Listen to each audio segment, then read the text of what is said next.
እኛ ጦርነት የምንፈልግ ሰዎች ቢሆን ኖሮ ከፕሪቶሪያ በኋላ ህወሓት የሰራቸው ትንኮሳዎች እምቢባይነቶች በቂ ናቸው ወደ ጦርነት ለመግባት በቂ ከበቂ በላይ ከሻዕቢያ ጋር ጽምዶ ብሎ ቦርደር ሰብሮ መሄድ እኮ ጸረ ህገ መንግስት ነው።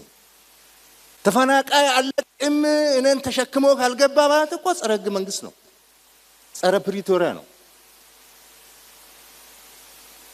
ኃይል ማሰልጠን እኮ ጸረ ፕሪቶሪያ ነው።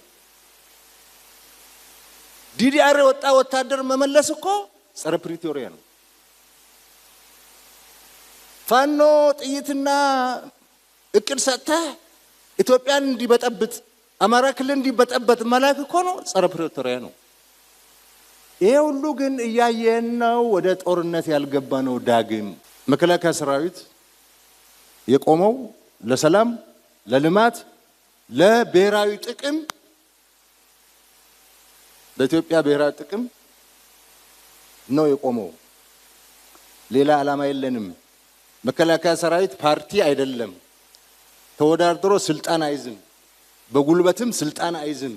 እኛ ለስልጣን አይደለም እንዋጋው። እኛ ኢትዮጵያን ለማኖር ለማቆየት የሰጡንን አገር ለልጆቻችን ለማስተላለፍ ነው። ኢትዮጵያ ሕዝብም የመከላከያ ሰራዊት ወዳጆችም ይሄን ልትረዱልን ይገባል።